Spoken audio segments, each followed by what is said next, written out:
Chemistry digital classes में आप सभी का बहुत बहुत स्वागत है।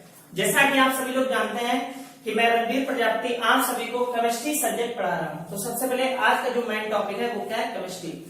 तो केमिस्ट्री की जो हमने इससे पहले वाली जो वीडियो बनाई थी कि उसमें केमिस्ट्री का सिलेबस बताया था और उसमें केमिस्ट्री बताई थी कि कितने प्रकार की केमिस्ट्री इसमें पढ़ाई जाती है इंटरमीडिएट में। तो इसमें क्या आज से फिर हम बता दे रहे हैं कि केमिस्ट्री इसमें कितने प्रकार की पढ़ाई जाएगी इंटरमीडिएट के पेपर में। तो सबसे पहले कि आपकी जो केमिस्ट्री है वो क्या है, सबसे पहले फिजिकल केमिस्ट्री, फिर उसके बाद में क्या है ऑर्गेनिक केमिस्ट्री, फिर उसके बाद में क्या है कि इनऑर्गेनिक केमिस्ट्री। तो सबसे पहले बात कर लेते हैं कि फिजिकल केमिस्ट्री को क्या बोलते हैं कि जो भौतिक रसायन या सामान्य रसायन। फिर उसके बाद में ऑर्गेनिक केमिस्ट्री, तो ऑर्गेनिक केमिस्ट्री को हम क्या बोलते हैं, कार्बनिक रसायन। फिर उसके बाद में कि जो है इनऑर्गेनिक केमिस्ट्री को क्या बोलते हैं, अकार्बनिक रसायन। तो सबसे पहले आज हम इसमें जो बात करेंगे वो बात करेंगे कि जो फिजिकल केमिस्ट्री जिसको बोलते हैं भौतिक रसायन, ठीक है, भौतिक रसायन।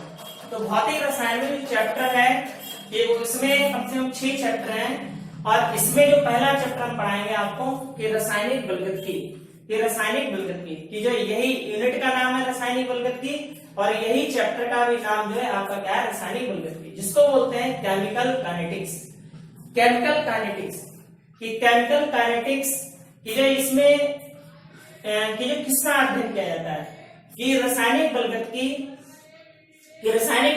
हमें यह सिखाती है कि रासायनिक अभिक्रियाओं को जानना, तो यही रासायनिक बलगतकी का जो अर्थ होता है। तो इसमें जो है सबसे पहले कि जो इसमें हम जान लेते हैं कि रासायनिक बलगतकी में हमें क्या क्या चीजें यूपी बोर्ड के माध्यम से पढ़नी है। तो सबसे पहले कि नंबर 1 जो है टॉपिक वो क्या है, अभिक्रिया का वेग या अभिक्रिया की दर कि रेट ऑफ रिएक्शन। फिर उसके बाद में है कि अभिक्रिया की आणविकता का मतलब कि मॉलिक्यूलरिटी ऑफ रिएक्शन।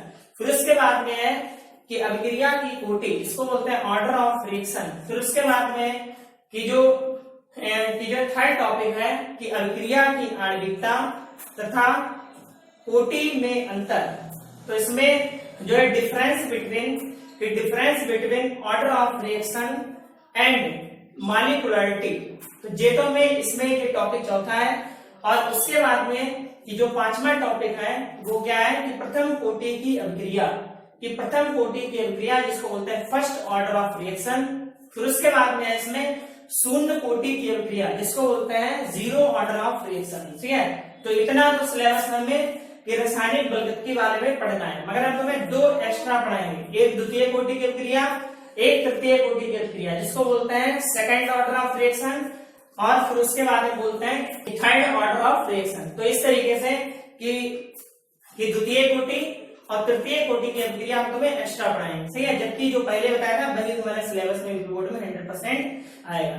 और इसकी खासियत क्या है, ये तो थ्योरी की बात हो गई, हम न्यूमेरिकल की बात कर लेते हैं। न्यूमेरिकल इसमें कम से कम रासायनिक बलगतकी से 1 या 2 न्यूमेरिकल आता है, सही है। 2019 वाला पेपर उठा के देख लेना और 2020 वाला जो पेपर उठा के देख लेना, उसमें रासायनिक बलगतकी से 1 न्यूमेरिकल आया है। किसी में कि पेपर में कि जो तुम्हारे कि 2 न्यूमेरिकल भी रासायनिक बलगतकी से मिल जाते हैं। और पूरे केमिस्ट्री वाले पेपर में हमने आकलन लगाया था कि उसमें देखा रिसर्च करके कि 3 से 6 न्यूमेरिकल मैक्सिमम आते हैं, मतलब मिनिमम 3 और मैक्सिमम 6, सही है। मतलब 4 भी आ जाते हैं, 5 भी आ जाते हैं, सही है। तो मिनिमम कम से कम 3 से 6 न्यूमेरिकल तुम्हारे आ जाते हैं फिजिकल केमिस्ट्री से।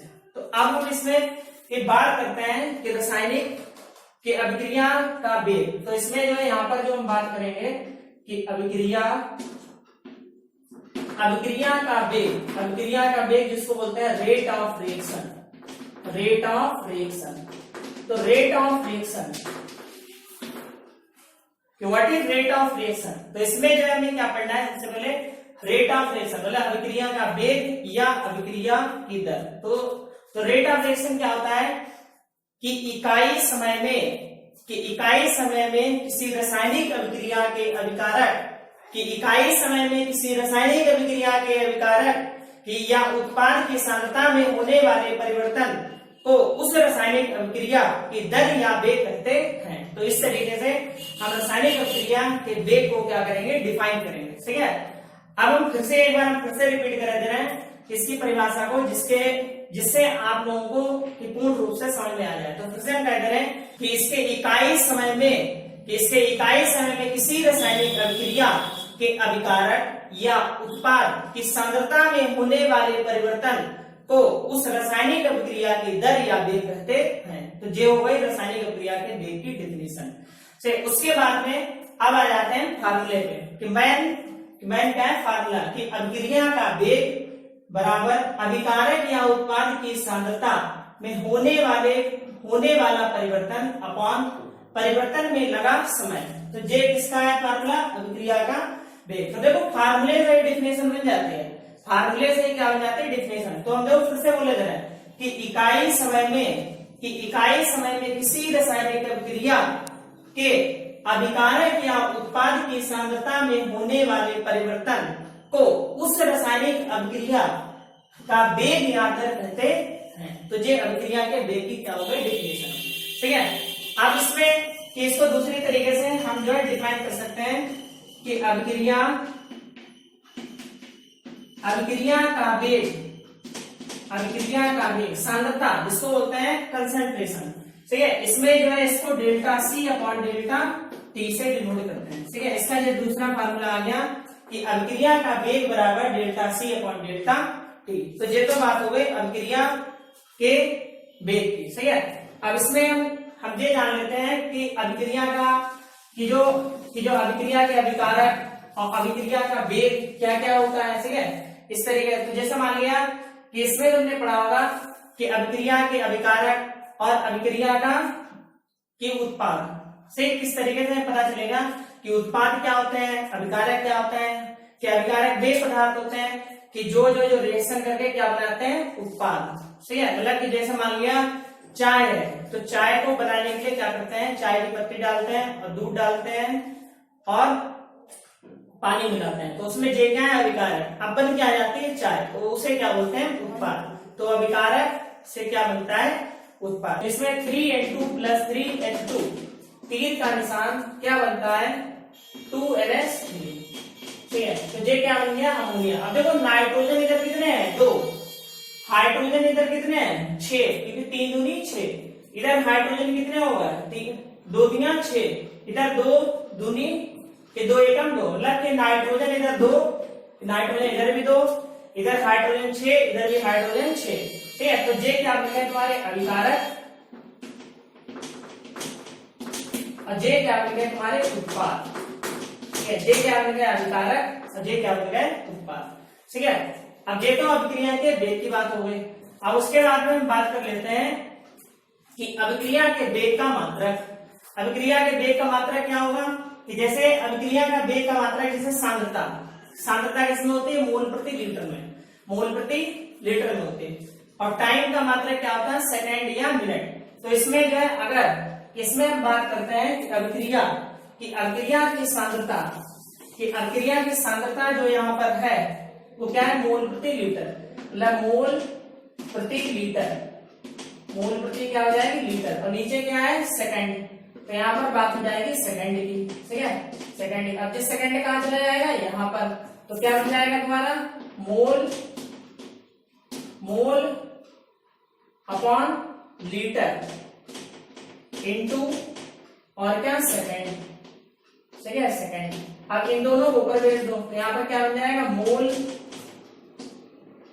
लीटर की पावर -1 और सेकंड की पावर -1। तो सेकंड की पावर क्या बन जाएगा -1। तो ये अभिक्रिया की वेग का मात्रा जो है वो क्या होगा mole litre inverse second inverse भी कह सकते हैं, और या इसको हम ऐसे भी कह सकते हैं मोल लीटर की पावर -1 सेकंड की पावर -1। सही है, ये तो सेकंड में हो गया। अगर इसका मात्रक मिनट में अगर बनाना चाहें, ठीक है, इसका मात्रक जो है अगर हम क्या बनाना चाहें मिनट में, तो मिनट में बना सकते हैं। मिनट में बनाने के लिए मोल लीटर इनवर्स की -1 और मिनट की पावर -1 कि मोल लीटर की पावर -1 और मिनट की पावर -1। सही है, तो ये बात हो गई कि जो अभिक्रिया के वेग की मात्रक की। सही है, उसके बाद में ये तो अभिक्रिया के वेग के मात्रक की बात हो गई। सही है, अब गैसीय अवस्था में अगर अभिक्रिया का वेग का मात्रक गैसीय अवस्था में अगर हम बात करें, सही है, तो उसका मात्रक क्या होता है, देखो, तो उसका मात्रक की हम बात करें तो यहाँ पर उसका मात्रक हम किस तरीके लिखेंगे, उसका मात्रक लिखेंगे वायुमंडल और सेकेंड की पावर -1, और यह हम दूसरी तरीके से लिख सकते हैं, वायुमंडल और मिनट की पावर -1, और इसको हम दूसरी तरीके से लिख सकते हैं एटीएम सेकेंड की पावर -1, ठीक है। तो इस तरीके से हम जो है कि अभिक्रिया के वेग का कि गैसीय अवस्था में मात्रक कि यहाँ पर मतलब होता है, ठीक है। उसके बाद में ये तो अभिक्रिया के वेग की बात हो गई, ठीक है। अब कल जो हम बात करेंगे वो अभिक्रिया की आणविकता और अभिक्रिया की कोटि की बात करेंगे, उसमें की कोटि समझाएंगे और अभिक्रिया की आणविकता को मतलब की जो है डिफाइन करेंगे। तो बिल्कुल परफेक्टली तरीके से समझ लीजिए कि जो है कि आपका जो भी यहाँ पर जो पढ़ाया जाएगा बिल्कुल सॉलिड पढ़ाया जाएगा, जैसे ऑफलाइन क्लासेस में आपको पढ़ाते थे कि उतनी ही कि मेहनत से हमें यहाँ पर कि जो बिल्कुल परफेक्ट तरीके से पढ़ाना है, ठीक है, और पढ़ाते भी रहेंगे, ठीक है। इसी तरह जैसे ही सरकार की गाइडलाइन जारी होगी वैसे ही ऑफलाइन क्लासेस पढ़ाना शुरू हो जाएंगे, ठीक है। उसके बाद भी ये सारी चीजें आपको समझाई जाएंगी बिल्कुल परफेक्ट तरीके से। अब बिल्कुल कि इसकी जो है कॉपी बना लीजिए केमिस्ट्री की केमिस्ट्री क्लासेस की जो केमिस्ट्री की कॉपी बना लीजिए, और उसको जितना भी हम पढ़ाए यहाँ पर उसको बिल्कुल कायदे से जो है नोट करते चलिए, ठीक है। बाकी जो मैं सिलेबस बताया उसको सिलेबस जो है कि आपको पीडीएफ भी मिल जाया करेगी, पीडीएफ को कि न्यू विद्या स्टडी क्लासेस के ऐप पर जो आपको क्या मिल जाएंगी, पीडीएफ भी ये सारी जो अवेलेबल हो जाएंगी, और उसके ऊपर जो डाउनलोड करके या अपने फोन में रख सकते हैं या उसको प्रिंट आउट करके और उसको जो पढ़ भी सकते हैं, सही है। उसको जो लिख लो अपने नोट्स कायदे बनाते चलो, जिससे जो तुम्हारी तैयारी होगी। और ज्यादा लोगों तक शेयर कीजिए और कि अपने आप सब्सक्राइब कीजिए और दूसरों लोगों को भी सब्सक्राइब कराइए, जिससे जो है कि उन की स्टूडेंटों का भी कुछ ना कुछ जो है भला हो सके। कल जो है अभिक्रिया की आणविकता और अभिक्रिया की कोटि जो है कल नेक्स्ट जो है पार्ट नंबर 3 में पढ़ेंगे। Thank you very much.